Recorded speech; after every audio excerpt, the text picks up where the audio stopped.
IVM.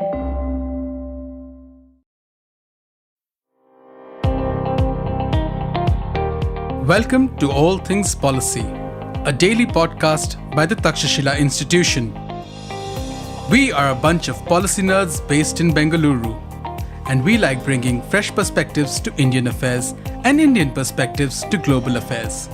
So grab a cup of coffee, sit back, and join us for today's chat. Hello and welcome to another episode of All Things Policy, the exclusive policy podcast from Takshashila Institution. My name is Sachin Kalbag. I'm Senior Fellow here at Takshashila. Today, we want to delve into geospatial technology, an emerging field that has significant implications for both civilian and military use. In its simplest form, geospatial technology is a term for the tools and systems used to collect, analyze, and store geographic information. It includes satellite technology, GIS, that's Geographic Information Systems, and GPS, Global Positioning Systems, geofencing, and remote sensing. It's an advanced tool for analyzing location based data.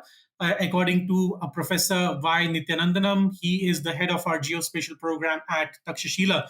He tells us that it helps us monitor natural resources, plan development, and respond to disasters.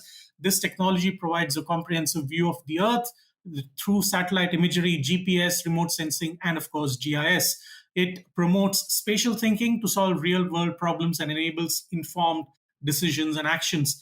Takshashila, of course, is fortunate to have one of India's foremost experts in geospatial technology.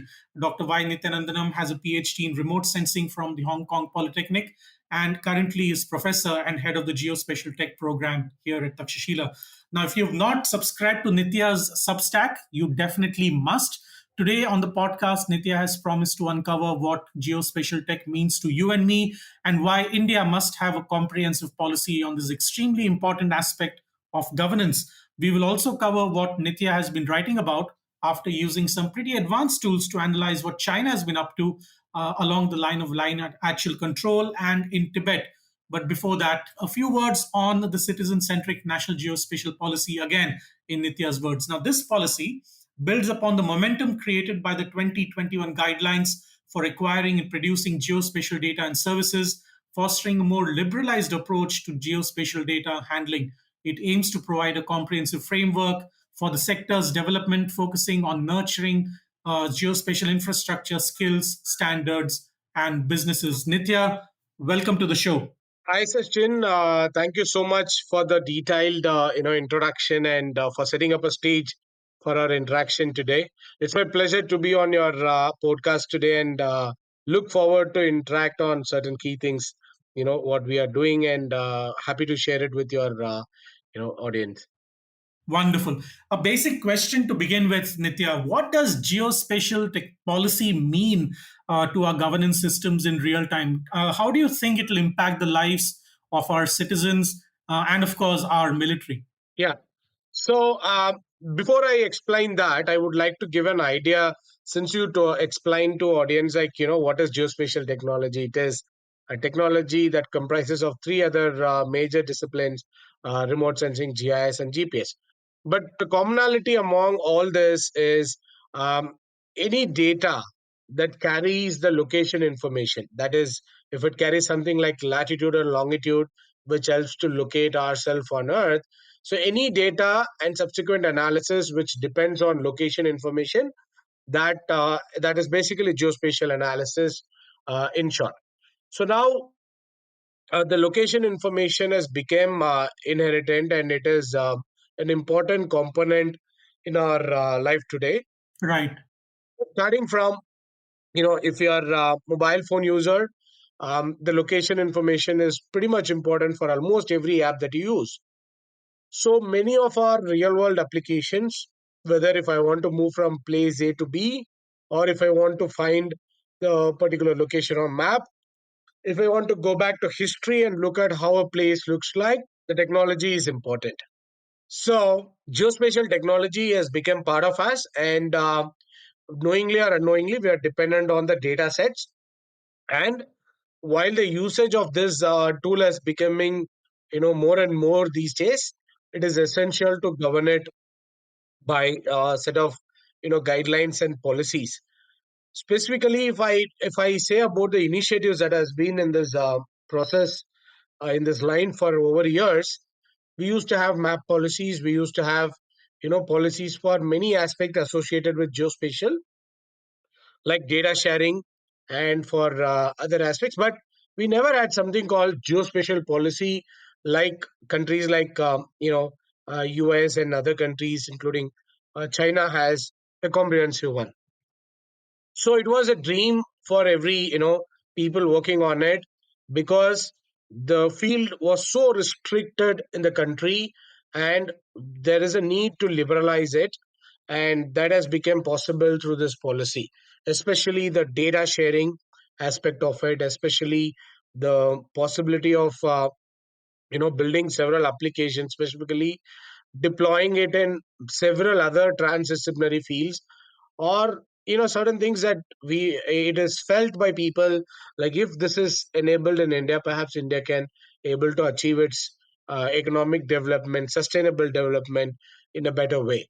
So before we get this national geospatial policy, there was a draft policy in place, and you know based on the comments from different stakeholders, the policy has fine-tuned and presented this manner last year in December 2022.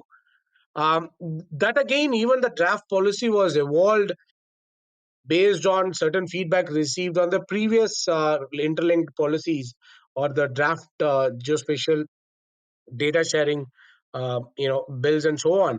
So those were like very restricted mode. In fact, I would say, according to them, it was documented in newspapers and other medias at that time. Like if you share a location, even a personal, even a person or even an institution wise, the location is shared, if the maps are wrongly depicted, there's a huge penalty for that. It was a fear, like if a person shares its location to his friend through WhatsApp, it is illegal. And people felt, if somebody shares the location for food delivery, it is incorrect at that time.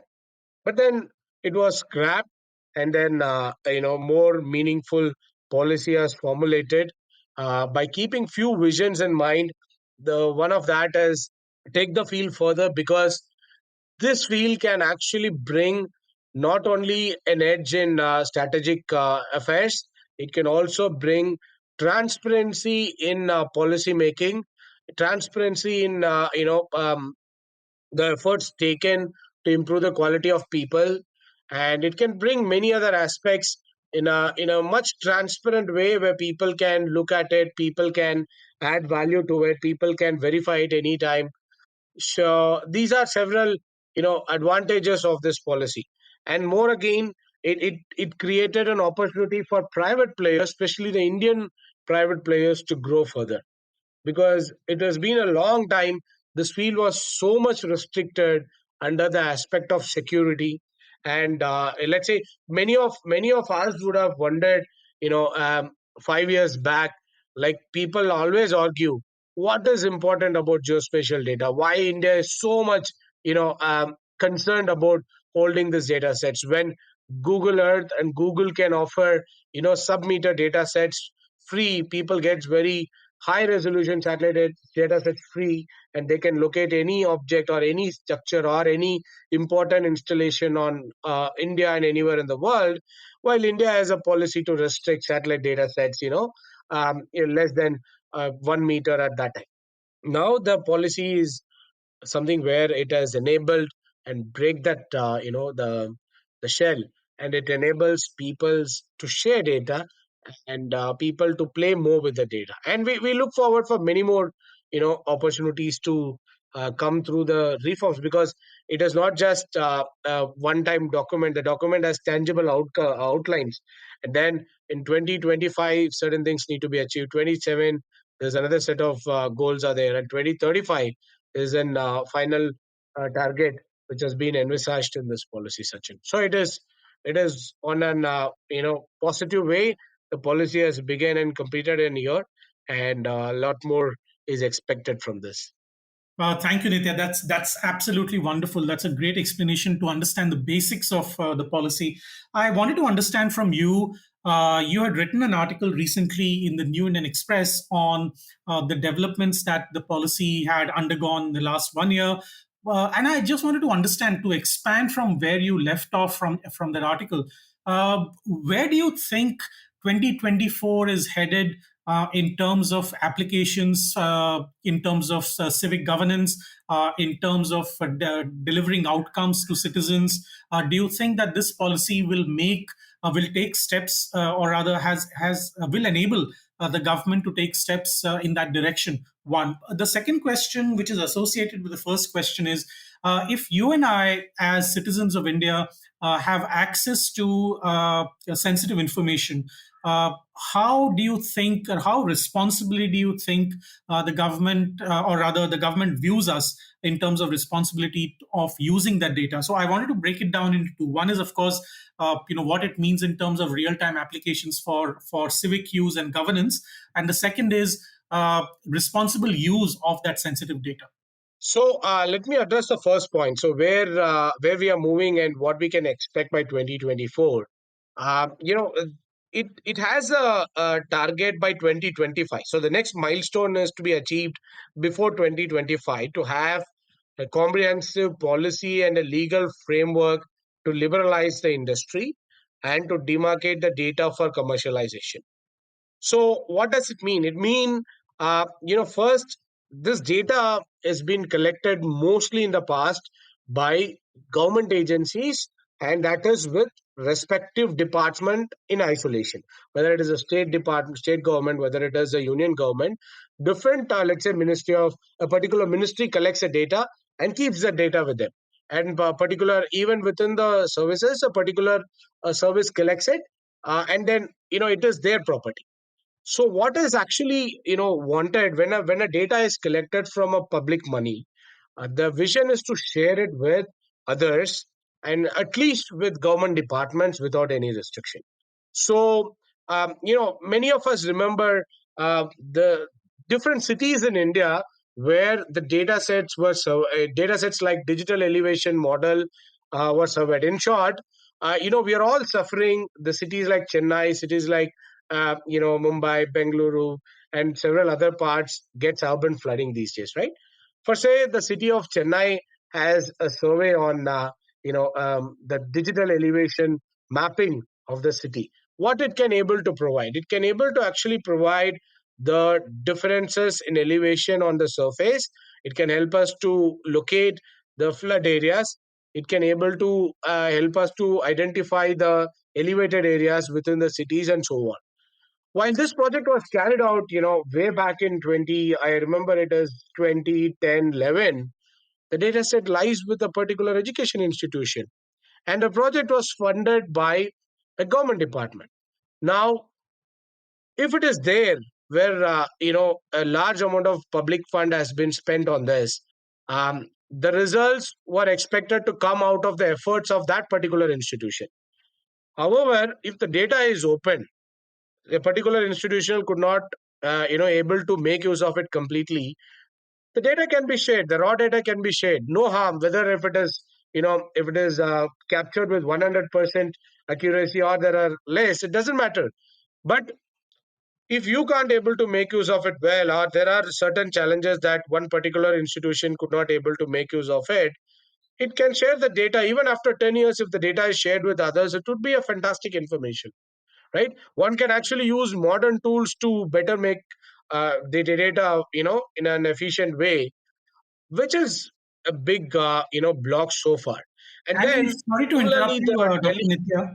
Nitya, but uh, this data, for example, you took the example of Chennai, for instance. Twice in the last many years, Chennai has been flooded really badly and affecting lives of thousands and thousands of people. Do you think that a proper data set, if it had been acted upon by the civic government officials, then perhaps we would have been able to save not only lives but also livelihoods of all these people who are affected by the urban floods. Chennai is one example, of course, but Bangalore has gone through its own share of urban flooding. Mumbai goes through urban flooding every single year without fail for the last 50, 60 years. So clearly, there is a great amount of importance that can be given to these data sets to be provided to the civic government officials, and therefore help them to understand the topography, not only the topography but also how to evacuate people in real time, etc. Do you think that would have Yes, been yes. possible? So the data can give multiple benefit to the policymakers and administrators. It not only helps you to locate where you will likely to expect flooding, or the understanding of drainage and surface morphology. In addition, it can also, if the data is quite effectively used, it's a lidar data, which is the best of elevation mapping that is available to people even at 2011. Now, if that is taken care effectively, if the education research output is considered in policy making, at least I think at least people would have saved more of construction on the low lying areas and so far in this last 10 years or 12 years. But I think it has not happened as per as far as my knowledge is concerned. But this is the one case. Similarly, the case with Delhi has again a very high resolution data sets of elevation, but then again it is with a particular agency who has surveyed it, because they've invested the money and they hold it the data and it is their baby. It is not leveraged to many of the research when people require. Why? Because the ecosystem was not open. Ecosystem was, say, portraying the data as very high secured information that cannot be shared with others, right? So, to answer your first part of question, where we are going, given these data sets are liberalized, similar data sets carried out by many institutions, many departments. Now, today we have data sets of agricultural research institutions. We have data sets of ocean related data sets. All are open by those different agencies or organizations, which can actually help people, researchers, and also private players to make use of the data better and to build applications on this. And this is not a new case. Let's say the European Space Agency's data is being used by private players to make it better. And similarly, these data will actually help us to make better application, which eventually helps people back. So what we can expect is more, feasibility of opening these data sets, which are data lying with different government departments. That is one. Second, what we need to, in order to achieve 2025 milestone, we need to open this. We need to have more applications built on it, and we need to have more ecosystem to, utilize the opportunity. Now, even if you open a data, is it a tangible thing that everybody can build application out of it? Can we able to say with that? I would say no, because for say there's a master plan making policy by town and country planning organization, which says there are more than 5,000 small and medium towns in India, which requires mapping, especially using drones. Now there is a drone policy in place. There is a opportunity created by enabling a master plan making through drones. So for the audience, I like to explain a bit about what is master plan. So every city and town, for better function and for better demarcation of lands, there's something called master plan, which is visionary. Let's say years ahead, people say, okay, this much land is devoted for agriculture, this much land is devoted for industrial activity. There you need to have education institutions. There you need to have this, and this master plan is generally required for any cities. Now, when we are moving towards more and more cities in the country, there is a need for having master plans. The traditional way to do it is through AutoCAD surveying and so on. So the modern way to do is do survey and then transfer the data into GIS platform so that it is editable, shareable, and it can be compared with other data sets. Now the ecosystem is created, but will it actually helps the local people to use the drones to contribute to the survey and to support their livelihood? That is still a question, because the drone ecosystem has to come along together in that manner. So the opportunity has to be open, and funding needs to be there with those small and medium towns to undertake such activities. Though there are centrally funded activities which are trying to help this, but for supporting all the cities, they need to have their own funds to do it, right?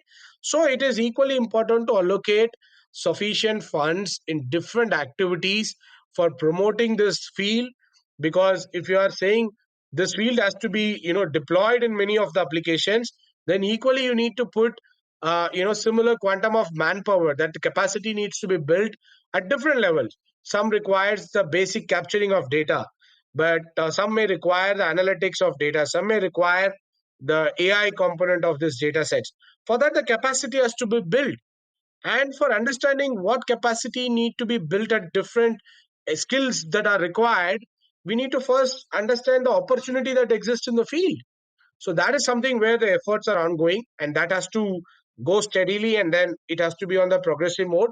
Once we fix all this, then probably by next year we'll get a fair idea on where we are moving towards 2025 milestone, and we'll look forward to this. This is about your first question, Sachin. Yeah. So the second question on when this Was data is so about, sensitive. Yeah. yeah, exactly. Yes. So when the data is sensitive, uh, is it appropriate to open it to people, and then it may have a concerns like security concern and so on. But what has been done carefully is uh, not every data sets at every levels are open, because the geospatial data is seen as layers. What is mean by layer? So in a real life situation, on a particular street, you can see number of cars are standing. You can see several buildings. You can see several manholes, or you can see several street lights. But what is GIS layer? When you take a particular layer of information which only has the information of manholes, if you take the next layer which only has the information of street lights, if they have next layer, it only has the information of buildings. These are layers. So when you combine these layers, you'll get a real life scenario modeled in this computer system. But you can separate all this as a individual entities, that we call it a spatial entity. Now, the different spatial entities are identified, and then not every layer is open to everybody. Certain levels of layers are open to public, certain levels of layers are open to defense services, several layers are open to security services, and so on. Now in that way it can be controlled what information generated can be shared with one or not. Now one may ask a question, what is there again, because a similar kind of data sets are available in OpenStreetMap, where public can go and map and then provide the data for others to use across the world. So there's a set of people who can go to a particular park in Bangalore and say, oh, these many chairs are in the Bangalore, these are the exit gate and entry gate. They can record the information and put it on that platform. And somebody sitting in a different part of country can be able to access the data easily. That is also there. Here, we are talking about the quality of data, the quality and accuracy of data. The accuracy of data which is provided by the government surveys are checked, and it can be much better than the one which are collected by general public like us, because the kind of device is used to measure, the kind of reference system that used to measure is not accurate compared to what is provided by the government, uh, which is expected to go through multiple checks, and it is expected to be at better quality. Now those layers are controlled, and some information are given, some informations are not given. Again, the remote sensing data sets. Earlier, we were so restricted, and not only few countries in the world, European Space Agency and NASA can offer remote sensing data sets, where most of the researchers across the globe, including us, we used to work on their data sets for larger applications. Let's say if I want to map the vegetation in a city, or if I want to map the water quality of a river, so we use those data sets. But now today we open data sets up to 5 meters of spatial resolution, which means an object below the size of 5 meter cannot be looked at properly in that. So object which is above the 5 meters spatial extent can be looked properly in that data. So this again will not help you to find out in a particular system which is installed on ground. It may not able to help you to find out a military tanker which is placed on a particular area, but it can largely help people to look at how a playground looks like, what is a quantum of vegetation used, what is a scenario of road being built, what is the condition of lakes, what is the condition of forest. All this can be envisaged through this data set which we opened. And again, if a particular people needs a data which is of finer resolution, the mechanisms are there, but you need to go through the proper channel. At least we are happy the data is liberalized with a concern that the security aspect of that is taken care, but not too strict compared to the earlier days. So that's a beauty of the current policy. Stay tuned to All Things Policy. We'll be right back after a short commercial break.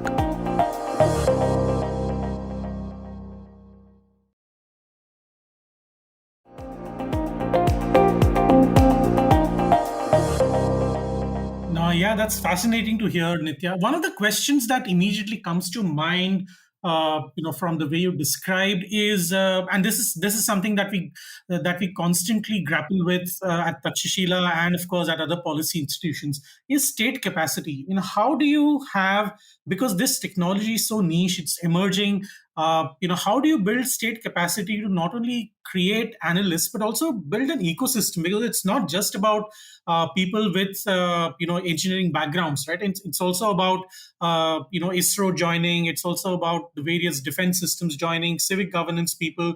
People need to be trained on this. And of course, experts such as you need to be involved actively in policy making. So, what do you think are the challenges in building this ecosystem for effective civic governance and, of course, military capabilities? Yeah. So, this is a very important question that you have asked. And to be very honest, we at the current state, it is not easy because there is an effort to create capacities to support this mechanism going throughout the year in years to come. For that, you need to have people and the required skills at different level, as I said earlier. But there is a big effort required to convince people in the administration and in the management to utilize these tools. There's a particular, let's say there's an example. If a particular municipality is taking fund from centrally funded programs, there are chances that a particular fund has been funds from two sources can be used on a same project. And it's if you change the spelling of the project, let's say instead of Gandhi Road you can say GANDI and GANDHI, it can be two different roads. Nobody can figure it out. But if you plot it as a geospatial data, the location cannot be spoofed. If you say that these are the funding opportunities given to this municipality, and these are the places it was implemented, and when you produce the output in two maps and then overlay it, if you can find a particular place received money from two different projects with a slight change in spelling, that can be identified. Right. This is very crucial, especially like when you have smart cities and many government programs which supports urban governance and urban management. Now, the acceptance of these technologies are very critical. So we in fact, Sachin, we it the mapping of rural agricultural lands has actually reduced the number of cases which are dispute cases which are received for the land related issues, especially boundaries, because the land ownership is recorded and it is geospatially recorded. You can go back after 100 years, even an entire land is washed away. One can still reclaim their land, and it is their identity is attached with Aadhaar. So you can, the ownership cannot be changed. There are several advantages. Now, people have to accept it. One, people are forced to accept it. It is for good. That is correct. Whereas officers need to adapt it. Different ministries need to adapt it extensively by realizing its potential. Then it became possible. Secondly, we also need to understand its limitations in terms of technology associated with it. For say, or the capacity of people to understand this technology. The reason is, who is if you look at academic institutions, who are the major contributors of geospatial technology? In other words, which department or which field produce more and more geospatial experts? You would be surprised. This field has a larger association with geography and with geology, and in engineering with civil engineering. These are the three broad field which produces people other than core geospatial technology undergraduate and master studies on it. But otherwise, it is hosted by departments like geography, geology, and engineering, civil engineering, and so on. Now, I see this as a challenge because if you look at the people who studies BSc geography or BA geography and then wanted to use this tool extensively in masters, or you expect them to use it, many has a challenge to understand the technological aspect of it, the programming aspect of it. So they restrict themselves with certain group of component of the work which does not require much of technical understanding, right? Right. And civil engineers, they're good at it. They will take a certain component of it and they settle with that. So what we basically need is more and more interdisciplinary knowledge on the subject. Few years back, this subject was recognized in UGC net and also in gates and others, so that people can consider the subject for registering PhD and for lectureship and professorship in universities. So the steps are taken, but it has to be large. Many other disciplines needs to come out. Everybody should realize how the subject can be useful if it is integrated with, let's say, biotechnology. If it is integrated with, history, there are Right. applications, but the applications need to be translated as potential opportunity for people so that they can attract it towards the subject and consider it as in a potential field. That's an interesting thing. It reminds me of Professor David Christian, who taught history at Stanford and then in Australia, and he literally created a new discipline called Big History, where he said that it's not history should not be about history itself.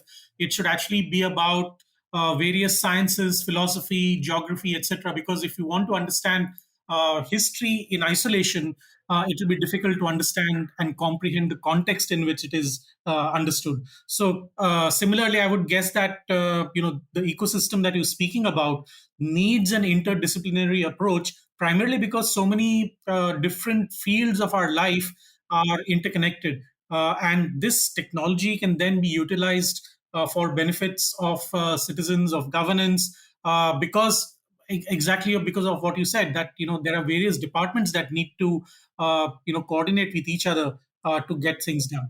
Yeah, that is true. If you look at on that, though I have been saying like multidisciplinary field has to come, people should not again only look at a technology in isolation. There's a need to understand the essence of it. As you said, a professor can create a different set of history, a different aspect of history. So while studying it, if somebody studies only that modern technology and ignoring the basics, then again it's a problem as well.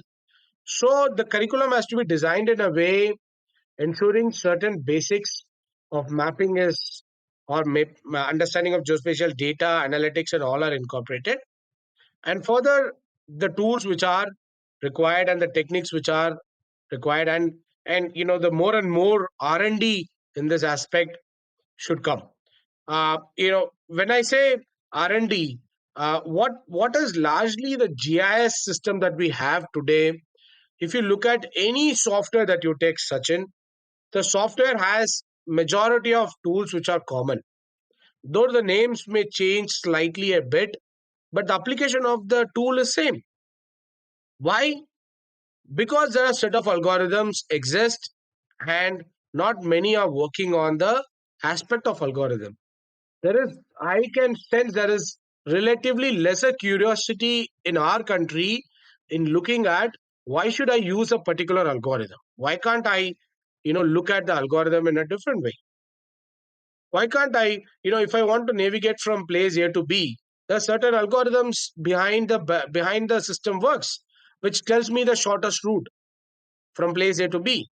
So the curiosity needs to be, inculcated even on developing new algorithms so that we can avoid. One is you can avoid relying on the existing algorithm. Second is you will get more understanding on the subject. If you just use it as a tool and build knowledge on it, I feel that is still a gap. And if you really want to grow bigger and more innovative applications, we have to spend time on creating more and more algorithms on different aspects. There's a scope. I believe many of the new algorithms which I have looked at, some of them even from available from China.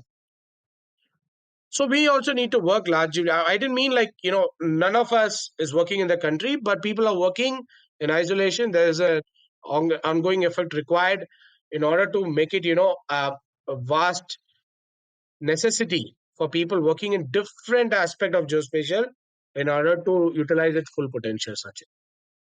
Great. We have only about 5 minutes remaining, Nitya, and I can't let you go before discussing what I thought is one of the most fascinating aspects of your work is what you uncovered with your analysis in the Doklam region along the China border. You've done an extensive report using geospatial analysis tools on China's advancements and developments along the border, not on our side, but on their side. But I wanted to understand from you briefly, because I know that you've done a Substack on this, you've done a long video on this with the New Indian Express. But I just wanted to understand from you briefly, what are the things that are happening along the border that India should be aware of, and going forward, can India also look at getting all that data analysis done so that we're at least aware of what is happening there? In short, so what we looked at in the Doklam article is about the changes that happened after 2017. So Takshashila has a document called Doklam Embryology, the document which addresses the changes happened after standoff near the Tri Junction, near the standoff point where India and China had a long standoff in 2017. So what we looked at the changes happened on the surface after 2017 by 4 images. The image which are taken during 2017, when I say image, satellite image, and satellite image of 2019, satellite image of 2021, and satellite image of 2023 January. So what we did, we looked at the places wherever the surface changes has happened. The change can be in terms of a new road which is constructed, a new trench which is constructed, or a new post which is established, or an excavation activity happening on a slope of a mountain, or a new unknown structure is created. Whenever we find these things, we looked at the history of that place to understand when was this changes happened, whether it has happened in 2019 while we are confronting each other, or it happened in 2020 when we are having peak of COVID 1920, or is it happening now after after COVID and after during the normal situation. So we looked at around 16 places in the Doklam Plateau and nearby areas. And Doklam Plateau is an area for our audience. It's an area where the Bhutan and China is climbing their stakes, and it is Bhutanese area where China is climbing the stake up to Mount Gimochin, and that largely occupying the plateau region of Doklam. They also have presence in an associated Chumbi Valley and on the Mochu River. So the Chinese presence has been largely identified, and the construction has come up. So the more worrying part is the area which is very close to India. That is, this Doklam Plateau is next to the Indian border, and closer to the standoff point, not much changes has happened over the period of time. Whereas little interior to that, perhaps 5 kilometers, 6 kilometers inside that, or even little ahead, you can see the other mountain peaks are filled with lot of new structures, lot of bunkers, lot of trenches, lot of ammunition bunkers has been created. So this has been created during the time, mostly from 2019 to 2021. We could see almost in many of the sites, the developments are settled after 2021. It's ongoing, the developments are ongoing, but not much.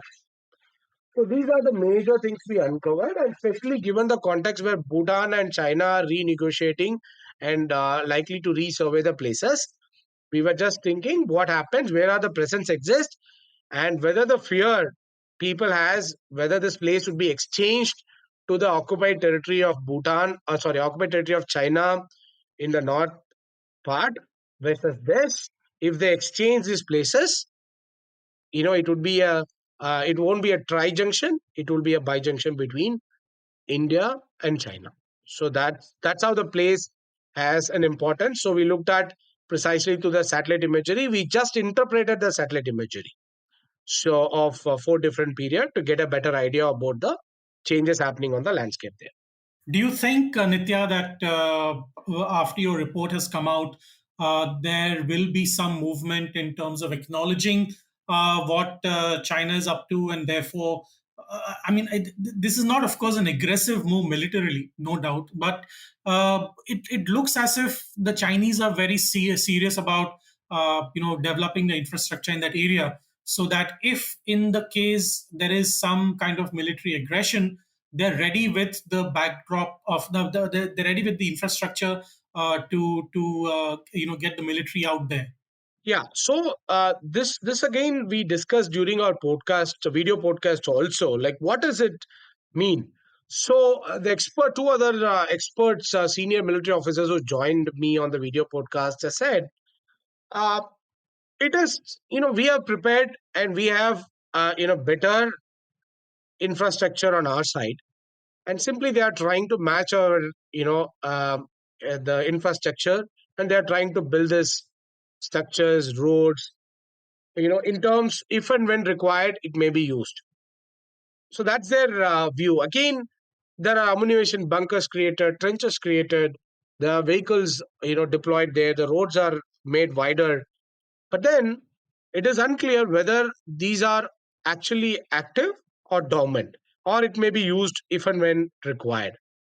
However, it is just from a visual, it appears as a visual military build-up, and the investigation, the supporting factors can come from more ground information, whether they are aggressively doing it with the real life preparedness for the war, or it is just a built-up to show, just to show the presence. We are not sure about it from this images. But what we can see is whatever these activities happens, for whatever reasons, it is close to the area that we are concerned. So that's how it is, considered as a threat. And especially the Siliguri corridor and access, if any adventurous things happens, it could lead to the access to Siliguri corridor. That's how most of the experts worry about these developments, and most of the officers feel that this could potentially be, a severe threat if these developments are real, and if it is of, with actual military infrastructure in place. Thank you, Nitya. We've almost come to the end of our time allotted to us. Thank you so much. Listeners, if you are interested in Nitya's Substack, I'll leave the link on the show notes. Please do visit his Substack. It's absolutely fascinating. I learn a lot from him, from the Substack, and of course interacting with him. I have the advantage of being in the same institution as he is, but you can too read what he's written and understand from him, what the developments are in this particular technology. Thank you so much, Nitya, once again, and I look forward to talking to you whenever there is another development in this field. Thank you, Sachin. And I just wanted to add one more thing to it. If we have covered articles more of strategic importance, yes, and we are also looking at more of developments through geospatial lens and possible impact of that to India and many other ways, whether it is a dam construction, whether it is an urbanization. So people can read our Substack and interact with us, and we are happy to share further findings in coming months. Thank you, Sachin, for this opportunity. Thank you so much, Nitya. Bye-bye. Bye. If you liked our show, don't forget to check out other interesting podcasts on the IVM network. You can tune into them on the IVM Podcast app, ivmpodcast.com, or wherever you listen to your podcasts. You can also follow IVM on social media. The handle is @IVM Podcasts on Twitter, Facebook, and Instagram. And hey, if you'd like to dive into Takshashila's research on technology, strategy, and economic affairs, check us out at our Twitter handle @TakshashilaINST or our website takshashila.org.in.